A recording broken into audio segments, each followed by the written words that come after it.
Morning students, छुट्टियां ख़त्म हो गई। छुट्टियों के बाद ये हमारा पहला क्लास है। उम्मीद करती हूँ कि आपकी ये छुट्टियां अच्छी बीती होंगी।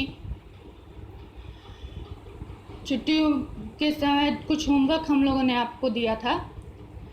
आशा करती हूँ कि सारे होमवर्क आप लोग कर चुके होंगे। व्याकरण में कुछ प्रश्न दिए थे मैंने, जिसके उत्तर मैंने मार्क कर दिए थे। वो सारे आंसर आप लोग कॉपी में लिख चुके होंगे। नहीं लिखे तो उसको लिख लीजिएगा। इसके अलावा जब व्याकरण का पाठ में पढ़ाती थी तो उस समय मैं कुछ वर्कशीट करवाती थी आप लोग को। वो सारे वर्कशीट अच्छे से पढ़ लीजिएगा, वो आने वाले एग्ज़ाम के लिए बहुत इम्पॉर्टेंट है। खैर, ये तो रही पिछली बातें। और आज छुट्टियों के बाद जो पहला क्लास हम लोग शुरू करेंगे, ये हम लोग सेकेंड यूनिट के सिलेबस से स्टार्ट करेंगे। तो आज हम लोग पढ़ेंगे पाठ 10, राखी का मूल्य।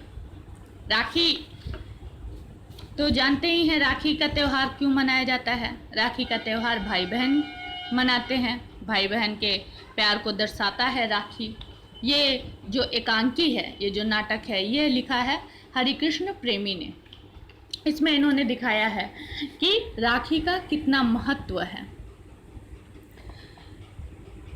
इस एकांकी में रानी कर्णावती हुमायूं को राखी भेजती है। राखी भेजकर मदद मांगती है, तो राखी देखकर हुमायूं इस मदद से इनकार नहीं कर पाते हैं और वह रानी कर्णावती के मदद के लिए चले आते हैं। रानी कर्णावती कौन थी? मेवाड़ की रानी थी। इस एकांकी में रानी कर्णावती द्वारा हुमायूं को राखी भेजकर मदद मांगने की कथा का वर्णन किया गया है। राखी मिलने पर हुमायूं शत्रुता भुलाकर, हुमायूं जो मेवाड़ का दुश्मन था, मेवाड़ से, राणा सांगा से जो उनकी लड़ाई हुई थी, उस दुश्मनी को भुलाकर वह चित्तौड़ की रक्षा के लिए अपनी सेना लेकर चले आते हैं और रानी कर्णावती के राखी का मान रखते हैं। इस नाटक में पात्र हैं रानी कर्णावती, बाघ सिंह, जवाहिर बाई, हुमायूं, तातर खां, हिंदू बेग, सिपाही और दूत। ये पात्र हैं। कुल इधर 4 पात्र और इधर 4 पात्र, कुल 8 पात्र इसका नाटक में है। अभी हम लोग पढ़ेंगे पहला दृश्य। स्थान है चित्तौड़ का भीतरी भाग।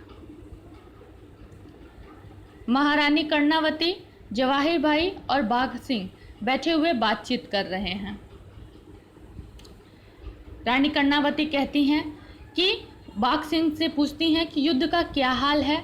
बाघ सिंह उन्हें बताते हैं कि युद्ध तो राजपूत लोग बहुत ही वीरता से लड़ रहे हैं, किंतु हमारी संख्या जो है वो बहुत ही कम है और शत्रुओं की जो संख्या है वो बहुत ज़्यादा है। इसके अलावा उनके पास तोप खाने हैं जिससे वो लोग आग उगल रहे हैं और हमारे पास मुकाबले के लिए तलवार है। तो भला तलवार के मुकाबले तलवार तोप खान के मुकाबला कैसे कर सकता है तोप का। हमें मरना है, पर हम हंसते हंसते मरेंगे। लेकिन इस बात का दुख है कि हम लोग मेवाड़ की रक्षा नहीं कर पाएंगे, उसके मान को नहीं बचा पाएंगे। तब रानी कर्णावती कहती हैं कि ये तो बहुत ही कठिन प्रसंग है। ये जो सारे शब्द आप लोग देख रहे हैं ना, इसका शब्दार्थ दिया हुआ है। इसके अलावा भी कुछ शब्दों को मैं मार्क करते जा रही हूँ। ये सारे शब्द आप लोग श्रुति लेख के लिए पढ़िएगा।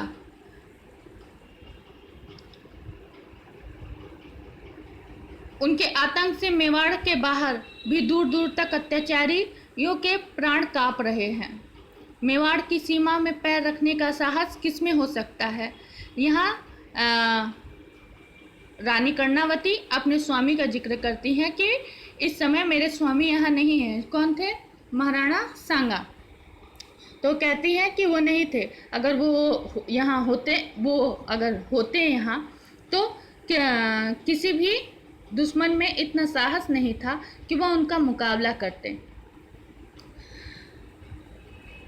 मेवाड़ की सीमा पर कोई भी दुश्मन पैर भी नहीं रख सकता था। बाघ सिंह जी, हमने आपस की शत्रुता की आग में अपने ही हाथों अपना सब कुछ स्वाहा कर दिया है। बाघ सिंह, अब पश्चाताप करने से क्या होगा देवी। अब तो हमें मार्ग बताइए। वह कर्णावती से कहते हैं कि हमें कोई उपाय सुझाइए। तो कहती है मेरे पास एक उपाय है। बाघ सिंह कहते हैं क्या? रानी कर्णावती कहती है कि मैं हुमायूं को राखी भेजूंगी। जवाहिर बाई कहती है हुमायूं को? एक मुसलमान को राखी? क्या एक मुसलमान को भाई बनाओगी?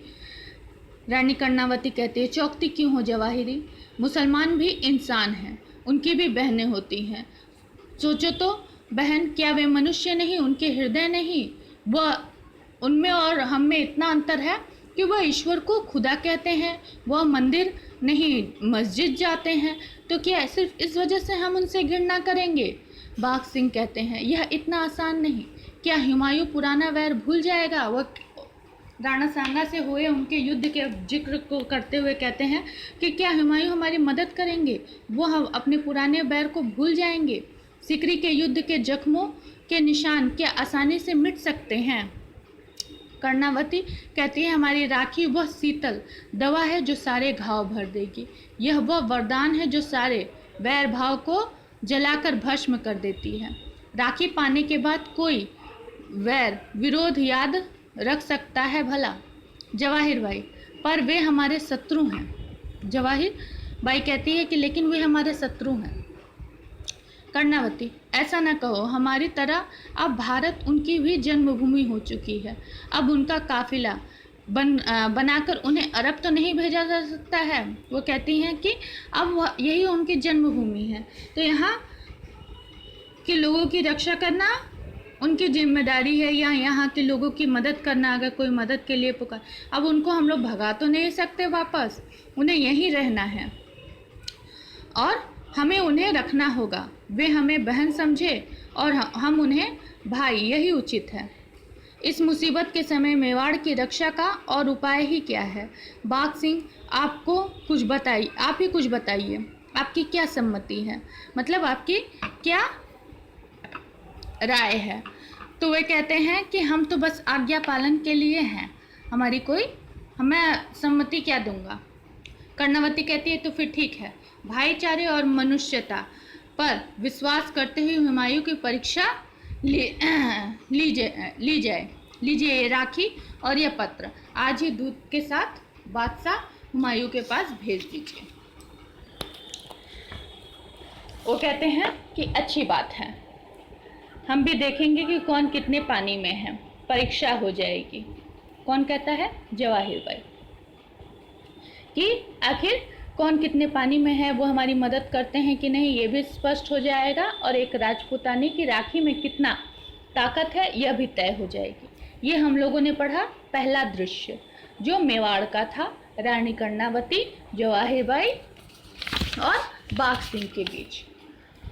पहले दृश्य में क्या देखा हमने कि रानी कर्णावती मदद के लिए हुमायूं को राखी भेजती है। अब दूसरा दृश्य पढ़ते हैं। दूसरे दृश्य में बिहार में गंगा तट पर हुमायूं का फौजी डेरा, अपने खास तंबू में हुमायूं, उनका सेनापति हिंदू बेग और तातर खां बैठे हैं। एक पहरेदार का प्रवेश, पहरेदार आता है और उनका अभिवादन करते हुए कहता है जहांपना। हुमायूं पूछते हैं क्या बात है? पहरेदार, मेवाड़ से एक दूत आया है। हुमायूं, मेवाड़ से? अच्छा, यहीं भेज दो। पहरेदार दूत के साथ आता है। हुमायूं कहते हैं कि आओ मेवाड़ के बहादुर। चूँकि हुमायूं का एक बार मेवाड़ के साथ युद्ध हो चुका था, तो वो जानते हैं कि वहाँ सिर्फ बहादुर ही निवास करते हैं, इसीलिए वह उस दूत को बहादुर बोलकर संबोधित करते हैं। दूत अभिवादन करते हैं करके कहते हैं स्वर्गीय महाराणा सांगा जी की महारानी कर्णावती ने आपको यह भेंट भेजी है। हुमायूं हाथ बढ़ाता है। मेरी किस्मत हिंदू बेग, तुम जानते हो मैं मेवाड़ की बहुत इज्जत करता हूँ और हर एक बहादुर आदमी को करनी चाहिए। वहाँ की मिट्टी भी माथे पर लगाने की चीज़ है। तातर खां उन्हें कहते हैं कि जहाँपना, आप दुश्मन की तारीफ कर रहे हैं। तो हुमायूं उनको बीच में ही रोक देते हैं और कहते हैं दुश्मन? हंसते हैं। आंखों पर से वहम का चश्मा हटाकर देखिए, जिन्हें हम दुश्मन समझते हैं वे सब हमारे भाई हैं। हम एक ही खुदा के बंदे हैं तातर। हाँ, देखो तो इसमें क्या लिखा है। वह फिर पत्र पढ़ने लगते हैं कि आखिर इन्होंने पत्र में भेजा क्या है। हुमायूं पत्र पढ़ते हुए विचारमग्न हो जाते हैं। तो हिंदू बेग उन्हें टोकते हैं और कहते हैं, क्या सपना देखने लगे जहाँपना, महारानी कर्णावती ने क्या जादू का पिटारा भेज दिया है। हुमायूं, सचमुच हिंदू बेग, उन्होंने जादू का पिटारा भेजा है। मेरे सुने आसमान में उन्होंने मोहब्बत का चांद जगमगाया है। उन्होंने मुझे राखी भेजी है, मुझे अपना भाई बनाया। दूत से कहते हैं, बहन कर्णावती से कहना हुमायूं तुम्हारी माँ के पेट से पैदा नहीं हुआ है तो क्या हुआ, वह तुम्हारे सगे भाई से बढ़कर है। कह देना मेवाड़ की इज्जत हमारी इज्जत है। और दूत को जाने का बोल देते हैं। दूत वहाँ से प्रस्थान कर जाता है। फिर तातर खां, हिंदू बेग और हुमायूं आपस में बातचीत करते हैं। वे कहते हैं, तातर खां कहते हैं, आपके अब्बाजान के जानी दुश्मन की औरत है। हिंदू बेग कहते हैं, उसी औरत ने जिसके पति ने कसम खाई थी कि मुगलों को हिंदुस्तान से बाहर खदेड़े बगैर चित्तौड़ में कदम न रखूंगा। हुमायूं कहते हैं, अफसोस कि तुम इस राखी की कीमत, छोटे छोटे दो धागे दुश्मन को भी मोहब्बत की जंजीरों में जकड़ देते हैं। तुम्हें पता नहीं है इस राखी की कीमत क्या है। ये मेरी खुद किस्मती है कि मेवाड़ की बहादुर रानी ने मुझे अपना भाई बनाया और बहादुर शाह से मेवाड़ की हिफाजत करने के लिए मेरी मदद चाहिए। तातर खां कहता है कि तो क्या जहाँपना ने उसकी प्रार्थना मंजूर कर ली। तातर खां उनसे प्रश्न करता है, तो क्या आप उनकी प्रार्थना स्वीकार करेंगे और उनकी मदद के लिए जाएंगे। हुमायूं कहते हैं, वह प्रार्थना नहीं हुक्म है। राखी आ जाने के बाद भी क्या सोच विचार किया जा सकता है। यह तो आग में कूद पड़ने का न्योता है। हिंदुस्तान का इतिहास गवाह है कि राखी के धागों ने हजारों कुर्बानियां करवाई हैं। मैं दुनिया को बता देना चाहता हूं कि हिंदुओं के रस्म रिवाज मुसलमानों के लिए भी उतने ही प्यारे हैं। हम हर कीमत पर उनकी हिफाजत करेंगे। तातर खां, एक मुसलमान के ऊपर एक हिंदू को पहल। हुमायूं, अब सोचने का वक्त नहीं, बहन का रिश्ता दुनिया के सारे सुख दौलत और ताकतों से बढ़कर है। मैं इस रिश्ते की इज्जत रखूंगा। तातर खां, हिंदू बेग, जल्दी फौज तैयार करो, हमें अभी कूच करनी है। वो तातर खां और हिंदू बेग को कहते हैं कि तुम जल्दी से फौज की तैयारी करो, हमें अभी कूच करनी है और रानी कर्णावती की मदद के लिए जाना है।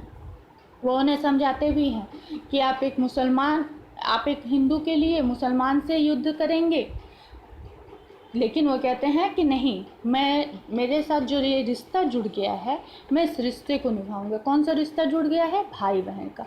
क्यों? क्योंकि उन्होंने उन्हें राखी दी है। राखी क्या है? राखी बहन अपने भाई की कलाई में बांधती है कि वह उसकी रक्षा करेगा, उसके लिए हमेशा खड़ा रहेगा, यानी कि हमें समर्पित, हर चीज़ में उसकी रक्षा करेगा।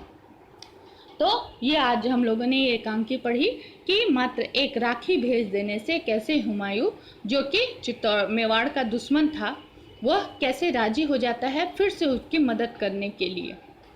क्यों? क्योंकि उन्होंने हुमायूं को भाई बना लिया था, एक रिश्ता बना लिया था, जिस रिश्ते को वो ठुकरा नहीं पाते हैं। तो आज हम लोगों ने ये एकांकी पढ़ी। इसके अलावा मैंने कुछ शब्दों में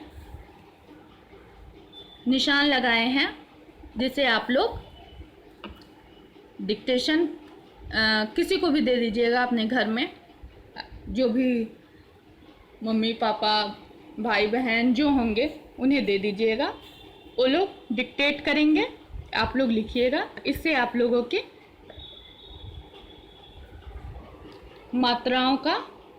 मात्राएं अच्छी होगी, आप लोगों को शब्द अच्छे होंगे, शब्द ज्ञान बढ़ेगा।